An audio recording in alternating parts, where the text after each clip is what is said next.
It's been 2 years since our last trip to this island. This time, in late November, we decided to head back for 3 weeks in the area, spending 2 of them in neighboring Anguilla, followed by a week in Sint Maarten. My brother joined us on the last leg, so that was nice to spend some time together. We'll post the video on Anguilla, so be sure to subscribe and get notified when it's up. And you can take a look at our original Sint Maarten video as well, as it's still relevant. The biggest update is the airport. It's taken about 8 years to complete the renovations, but it's so much better now. There's a new pre-entry e-form to fill out as well before your flight, so it can speed up your arrival process. However, they still handed out the paper form if you didn't. You can find the link in the description. The area past security is now larger and it's got more shopping and food options. We were a little nervous about going back. I subscribed to a Facebook group and there was a lot of chatter about how bad the traffic was as well as car thefts.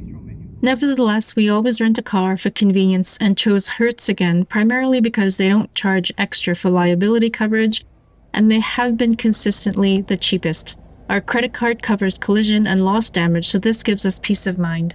In truth, the only thing we observed was the traffic. There is traffic at all times of the day, primarily near Philipsburg, the airport, or Marigot.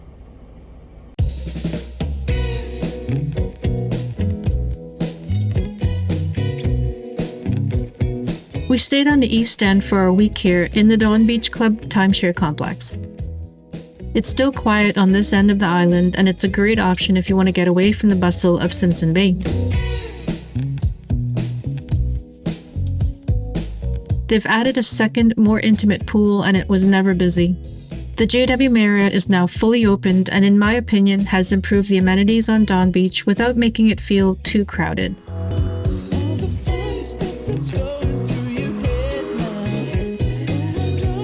It was great to see the building updated since Hurricane Irma.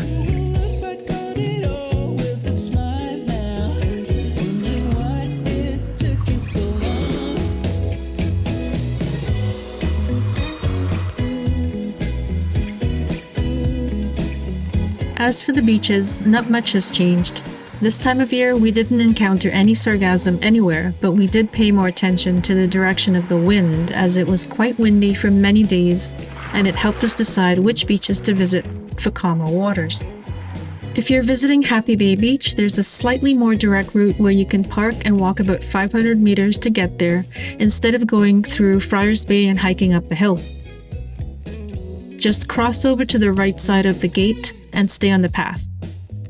It's no longer as secluded as it used to be when we had it to ourselves last time, but it's the only beach other than the far side of Orient Bay where we found many folks to be strutting in their birthday suits. The beach is pristine with a wide sandy swath and a great view of Anguilla across the channel.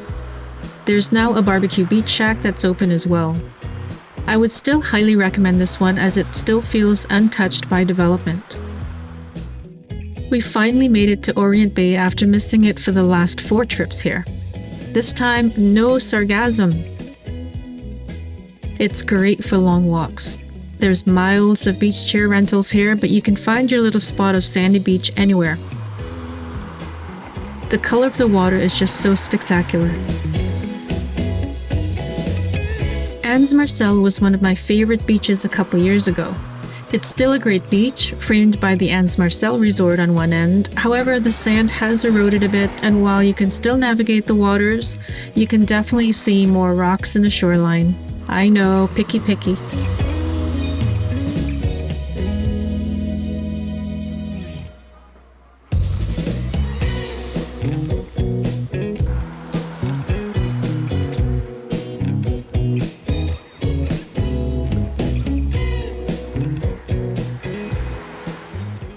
Mullet Bay Beach is still my number 1 though. The water has always been crystal clear, and luckily for us this year, a little calmer than in our past visits. I really like the local vibe. There's no large resort directly on it, a handful of local beach shacks, and the shoreline is nice and sandy. There's room to spread out so it never feels crowded, and there's lots going on without feeling intrusive. The umbrella rentals are on one end and the other end is quiet.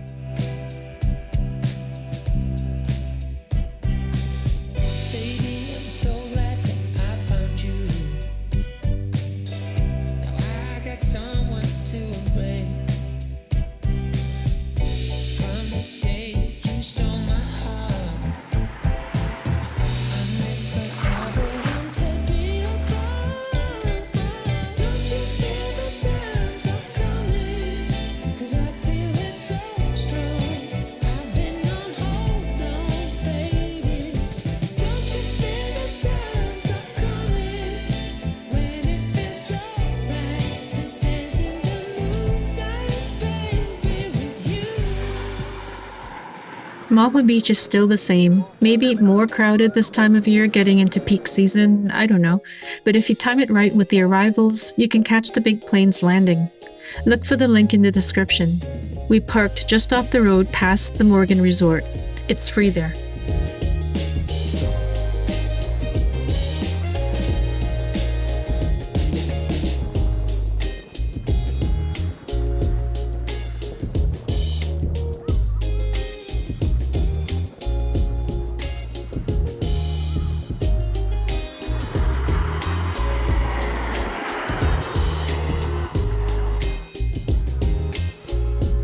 We headed to Philipsburg on a day when 6 cruise ships were in town, just to see how busy it would be.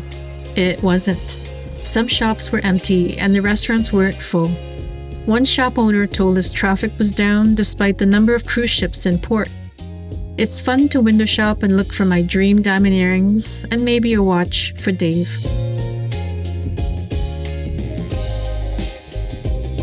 Definitely, Great Bay Beach was a wall of beach umbrellas, but even still, not all of them were occupied and there were a lot of folks trying to get their chairs rented out. One little gem we discovered is a small unnamed bar cafe right next to Roti Hut, north of Bobby's Marina. The owner serves local plates for $12 to $16 and it was so good.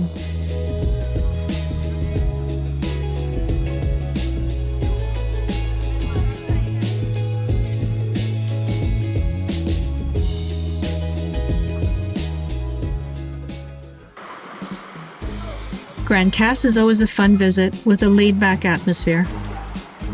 The beach is lined with interesting boutique hotels, but never feels exclusive, but more inviting, I'd say. It's a great walking and people-watching beach. The popular Lolos still offer good value and you can't get a bad meal there. Restaurant prices have gone up like everywhere, so we ate at a couple of them on this trip.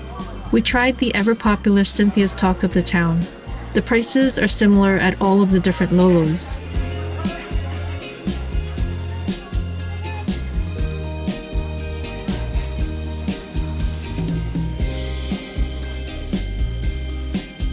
Our second Lolo we tried was Ribs Shack. Ribs Shack has the nicest views of them all with more tables overlooking the beach. If we're talking strictly food, I'd go with Cynthia's. Overall, we preferred the Grand Cass Lolos over the ones in Marigot for both the quality and the prices. For a more refined ambiance, Rainbow Cafe fits the bill. It has a very beachy look and great views looking over the water.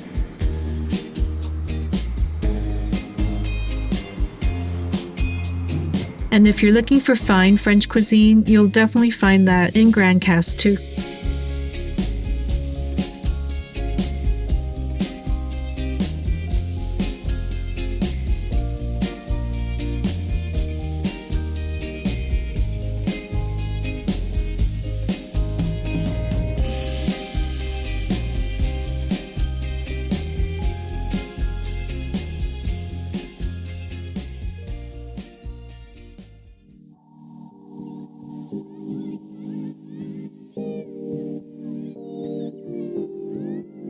Marigot is a great walking town.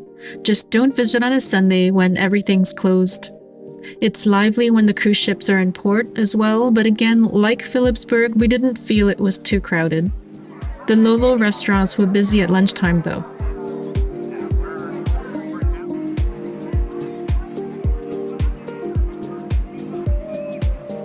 This is also where you can take the public ferry to Anguilla and also to St. Bart's. It's definitely a cheaper option than the Anguilla ferries from the docks by the airport, about half the cost. We'll cover that in our Anguilla video. This was our first time checking out the Port Royal Marina just on the edge of town. We had a relaxing breakfast at Le Croissant Royal with traditional French pastries and crepes. Don't miss the pain au raisin. It was Dave's favorite and it's unlike any other you've had with extra crème anglaise in it. They're usually sold out by 11 a.m. for good reason. A Café American will run you about €4, but you get free refills and they grind the beans fresh when you order them. Right next door is a cute little shop that sells a lot of different things, including beachwear.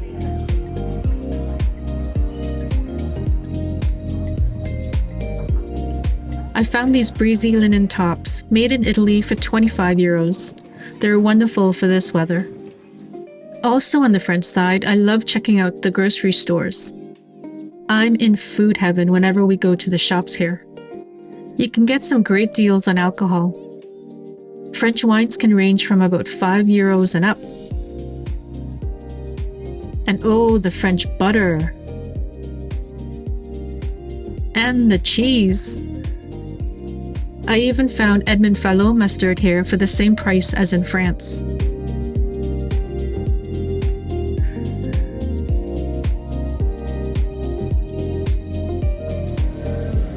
Not a single chip in the chip aisle. Now back to the program. A walk up to Fort St. Louis is also a great spot to see the bay, and it never gets old. The steps start just past the market. And when you get back down, a few meters away is the Nectar shop selling soaps, lotions, etc., all made on the island. There's no footage because Dave disappeared on me.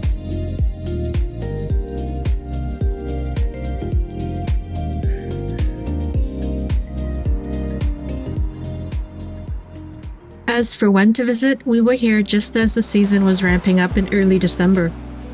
It definitely was busier than in the late spring or summer when we visited in the past. So, something to consider. Thanks for watching. Don't forget to like and subscribe or drop us a comment, and hope to see you on the next trip.